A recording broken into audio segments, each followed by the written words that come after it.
Swayam Prabha. Digital India. Educated India.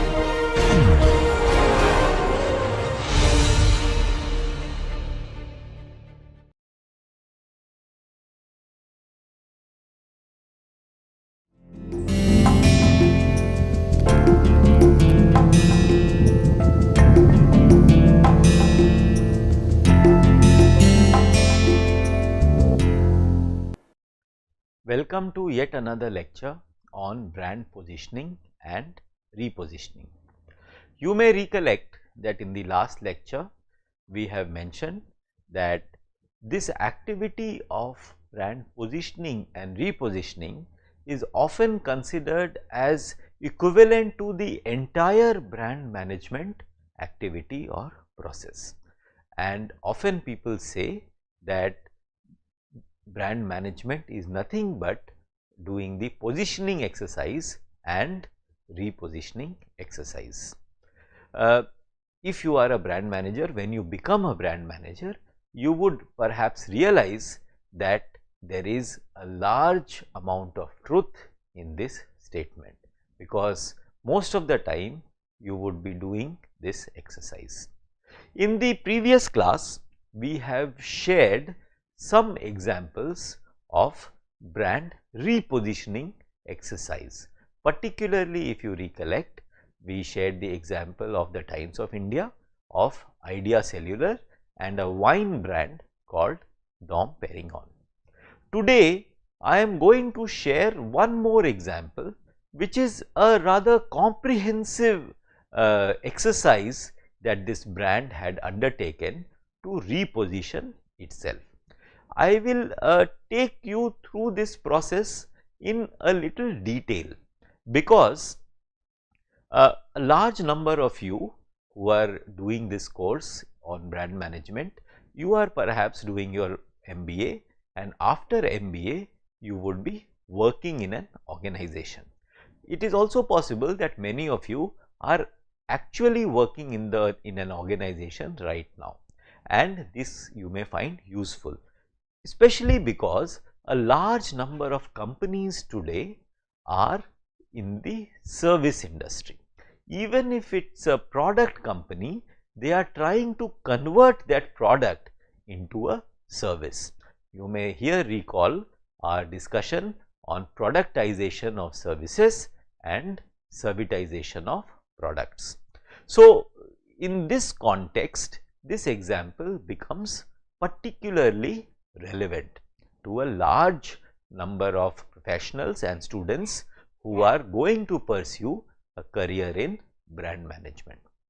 Now, if you look at your screen, you will see that we are talking about a brand called AXA, AXA, AXA, which is into the insurance industry.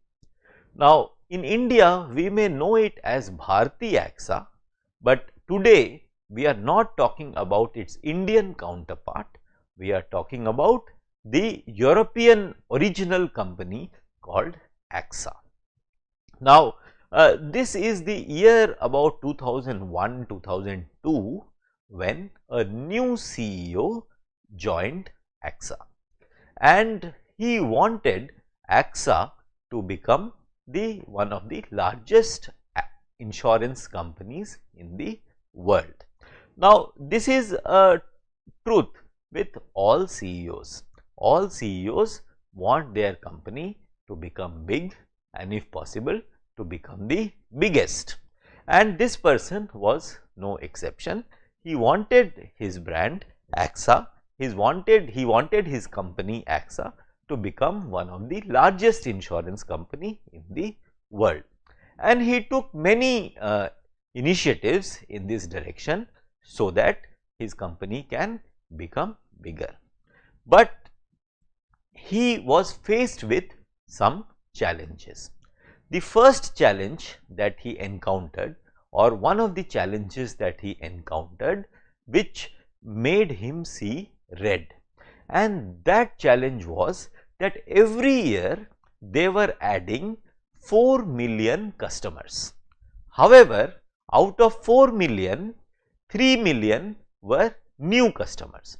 Now, these numbers may not be precise, but the point I am trying to make is that he realized that every year nearly 70% of the customers were new customers of the total customers. Now, if you understand insurance industry, you will know that if you buy an insurance product, you have to pay premium every year, and only if you pay your premium every year, if it is a ULIP or if it is a hybrid product, then you get returns later on. If you do not pay premium every year, then the insurance product becomes invalid, and therefore you do not get the benefit of insurance or even investment. So, now when he looks at the data and he sees that out of 4 million customers that he is acquiring every year, 3 million customers are new customers, they are first time customers, which means what? Only 1 million customers, which is 25% of the total customers, are actually old customers, which means only a fraction of the total customers are continuing with the product. And if you do not continue with the product, especially in insurance industry, you do not get the revenue, because you have to pay a premium every year. So, this was an alarm bell, and he wondered why this is happening, why old customers are not paying premium every year, why are they not renewing their life insurance plan that they have taken from AXA. Now, he started to look deeper into it and try and understand what really is the problem, and this brought him to two basic ideas that the AXA was trying to communicate to the consumers. The tagline of AXA at that time was "Be Life Confident." You can see in this on the screen, one of the logo, the older logo, used to announce saying that "Be Life Confident," and its promise to the customer was that AXA is close and qualified. Now, these are the two brand promise and the tagline with which AXA brand was working at that time. Now, he was not sure whether these two brands or these two taglines and the brand promise is actually working or not. So, what he did was he instituted a survey.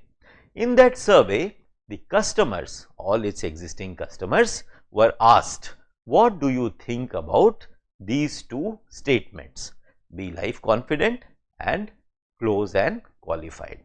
Now, this survey was done among large number of customers, and the results were something like this.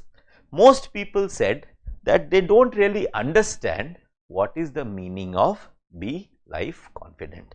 It seemed very general and not very sure what it means.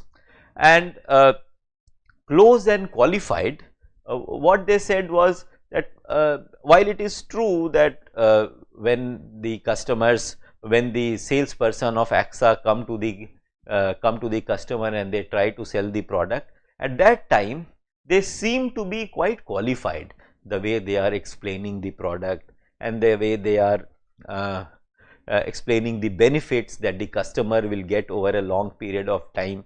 So, those things were quite good. So, qualified element was good. However, close element was not very good, which means that if a customer called the AXA agent or AXA employee, the person would not pick up the phone call.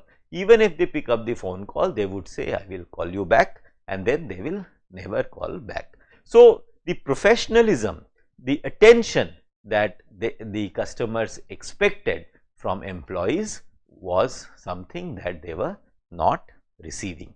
So, what he did, the CEO at that time, he decided that perhaps these two phrases, statements, "Be Life Confident" and "Close and Qualified," are not working, and they are creating confusion in the minds of the consumer, and they do not really know what AXA is offering. They are also seeing a gap. The promise is close and qualified, whereas the actual delivery is neither close and only partially qualified. So, he felt that there is a gap in the promise of the brand and actual delivery of the brand. There is also, he realized that there is confusion in the minds of the consumer, because of which they are deciding to not continue with AXA brand. So, now what will he do?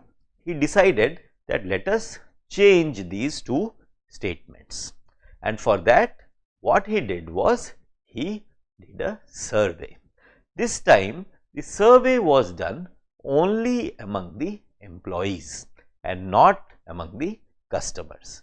There are at that time there were 55,000 employees within AXA, and this survey was done among 55,000 employees, and they were expected to state what do they expect from the top management and what they think customers expect from them.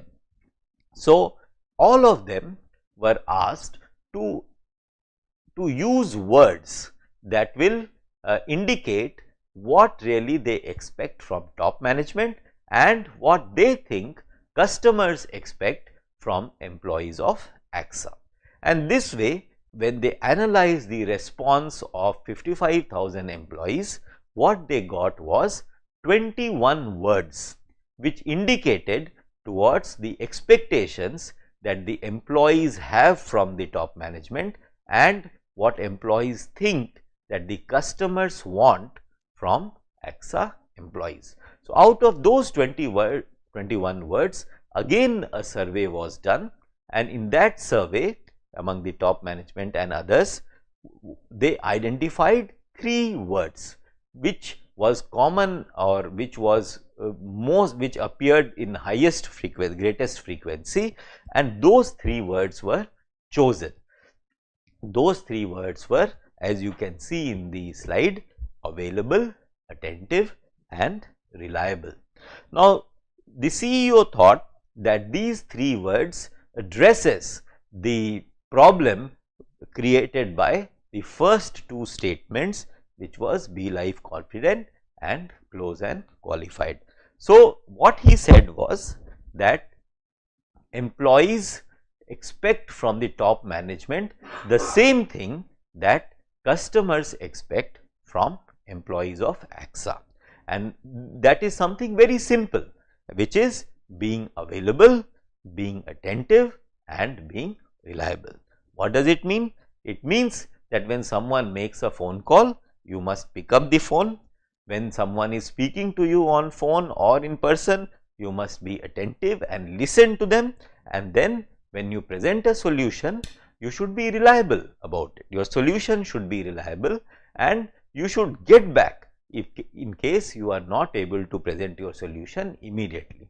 So, being available, being attentive and being reliable is the direction in which the company should move. All the employees should be available, attentive and reliable. And he said, because he is the CEO and because he thinks that the expectation of employees from the top management is this, he said, I will have to walk the talk. So, I should be, the CEO himself should be always available, attentive and reliable. And then he instructed his top management to walk the talk. All top management, everybody should be available, attentive and reliable for one another within the company. Only then, if they can be available, attentive and reliable for their fellow colleagues, only then AXA employees will be available, attentive and reliable to its customers. So, in this way, what the CEO did was he tried to change the culture of the company, and culture of the company changed from the value system of close and qualified to the value system of available, attentive and reliable. this was a culture change, and because it was a culture change, it had to be driven from the top and it had to be imbibed by people who were working in the organization. So, this is what he aspired to do, and another aspect that he changed was redefining standards. So, he changed be life confident to redefining standards, and he said that we will create new benchmarks, we will redefine standards of insurance industry. And of course, he took many initiatives towards redefining standards, towards employees being available, attentive and reliable, which is beyond today's scope of the lecture. But it is sufficient for us to know that these are the initiatives taken by the CEO of AXA, so that the brand repositioning takes place. And if you see, this brand repositioning is happening inside the organization. It is not happening outside. It is not happening for the customers right now. It is happening only within. Only the insiders, the employees are participating in it. So, once these things were finalized, then it was launched again only to the employees, and the CEO himself came onto the screen and he spoke directly to all the employees, and he said that now our tagline is redefining standards and our brand promise is available, attentive, reliable. Most employees were happy about the change, and most of them said that we'll have to see whether the top management walks the talk, and they saw that there was actual change in the organization. People started being available, attentive and reliable, and this way AXA tried to reposition itself first within the organization and later outside the organization. This whole repositioning exercise happened in the year 2001, 2002, 2003, and results were seen in about 10 years time. By 2010-2011, AXA was the largest insurance company in the world. So, you can see that brand positioning and repositioning exercise is not an exercise that happens only in the minds of the brand manager. It does not happen only inside the marketing offices of a company. It happens inside the whole organization. It can affect the all the employees, it can affect their behavior, it can affect the culture of the organization, and if all that happens, it starts influencing results in the market. It starts impacting the customers. Customers start feeling the impact, starts feeling the change, and they start buying the product. And once they buy the product and they feel that yes, the promise is being delivered, they continue buying. So, earlier we saw that people will buy the plan, but they will not renew it, but that did not happen, and over a period of 10-12 years they saw that AXA increased its customer base, AXA increased its revenue, and in about 10-12 years it became world's largest insurance company. So, this is one of the most successful repositioning exercises that we have seen. Now, let us go back to some kind of theory in a brand repositioning exercise. Right now, we are talking of brand repositioning and not brand positioning. This is something that we have to understand. Now, any repositioning exercise, you can see the continuum here. On one end is low organizational impact, and on the other end high organizational impact. So, if you do a repositioning exercise, you can choose that you are taking an initiative, you are making changes in the brand that will not have much of organizational impact, or you can do something which has high organizational impact. The example that we have just now seen in the case of AXA, they have not just done a brand repositioning, but they changed the culture of the organization completely, and therefore, this exercise that AXA carried out was a high organizational impact one. However, we also often see that there are many brand repositioning exercises that are done at the campaign level, at the logo level, at the typeface level. So, for example, Airtel, it will change its logo. So, its logo was earlier red, white and black, then it became only red and white. Earlier it was square, now it has become round. So, these kind of brand repositioning exercises where you only change the logo, that will come under low organizational impact. The impact on the organization is not much. It is at the image level, it is at the communication level. The next level where there may be some impact, some or greater impact, is when you revise the identity itself, which means that you are changing the brochure, you are launching a new campaign, you are perhaps changing the tagline, which in this case AXA also did. You may remember the examples of Idea Cellular when they moved from a technology related positioning to social service related positioning. So, that is where this one will fall, this repositioning of identity revision, where content is getting revised or visuals are getting changed. So, this is the second level where there is some impact in the organization, but not much. And then the next level is internal and external repositioning. So, here you are doing this repositioning exercise not just at the cosmetic level, not just at the image level, but you are also repositioning it at the customer level. So, customer should feel the change in terms of delivery, and if the objective is to make the customer feel the change, you will have to make internal changes as well. So, when you do a repositioning exercise, you are doing both externally and internally, because unless the employees who are delivering a service, unless they change, the customer will not feel the change. Let me give you a simple example. Suppose you enter a Taj hotel. The way you are greeted do you think it makes a difference? Perhaps it makes a difference. Now, if you enter a hotel and someone says, "Good morning, Mr. Abhishek, how can I help you today?" That is one way of greeting you and welcoming you to the brand, to the hotel. Another way of welcoming is you fold your hands and do namaste, and then you say the same thing in Hindi.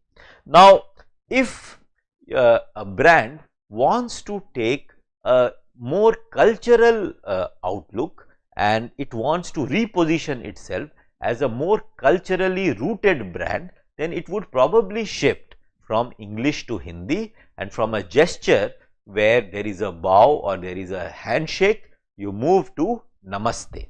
Now, this change customer will perceive only if the person who is greeting you at the door changes his behavior, and that is why you need to do not just external, you do not have to just announce that we are a more culturally rooted brand, but in the background you will have to create new behavioral guidelines and give people training, so that they display that behavior according to the new guidelines. So, that is why internal and external repositioning both are required, so that customers can feel the difference.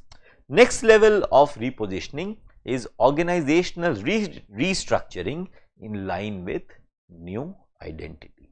So, which means that you are trying for new goals, you have set up new business goals for your organization, and those business goals require your brand to be repositioned in a certain way. For example, a luxury brand becomes a value for money brand, or vice versa, or a brand which is available only in one pocket of the country is now available in the entire country.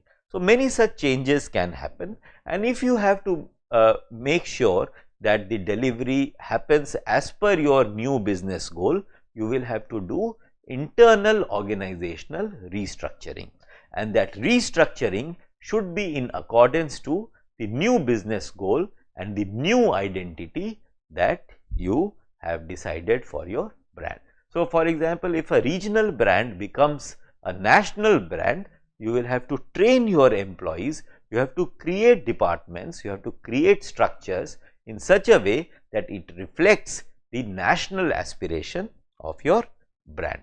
And last but not the least, you can also use this opportunity of brand repositioning as an activity that will transform your organization.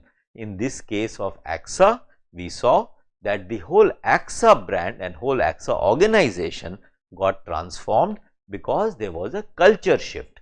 Everybody became available, attentive and reliable, and because of that there was a culture shift. People started trusting their managers more because they were more available, attentive and reliable. And because junior management started trusting middle management started trusting top management, the entire atmosphere within the organization changed. It became a culture of trust, and because everybody within the organization started trusting one another, customers also started trusting the employees of the organization AXA, and so there was a culture shift and there was an overall organizational transformation which also resulted in business performance, and because of which in 10-12 years AXA became one of the largest, not one of the largest insurance business in the world. So, this is the whole range of possibilities that can take place with the help of this objective of brand repositioning. Now, you as a brand manager will have to decide where do you want to peg your brand repositioning exercise. You want to simply peg at change your logo or create a new campaign. So, for example, every summer month Thumbs Up and Coca-Cola and Pepsi, they will create a new campaign because the summer has come and everybody will be going because they will feel thirsty because it is so hot. So, they will be going to consume fizzy drinks, and should they choose Pepsi, should they choose Coca-Cola, to remain in the minds of the consumer, they will launch a new campaign, and that campaign will perhaps be at the level of content and visual. But will it change the internal structure of the organization? It may not, and it is not required also, because the objective of the brand repositioning or a new campaign is only to attract people to come to the store where they can pick up a bottle and consume. It may essentially not even be repositioning, it may just be a new campaign. So, as brand managers, we have to take a decision, a conscious decision as to where we are pegging our brand repositioning exercise. Are we actually doing repositioning, or we are just launching a new campaign? And if we are actually doing repositioning, to what extent we want to go so that we are able to deliver business results. Thank you very much. With this brand repositioning theory and with this example of AXA, we complete this section on brand positioning and repositioning. We will now take up a topic which is called brand manager system.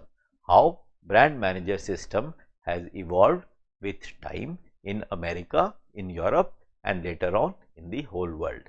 Thank you very much.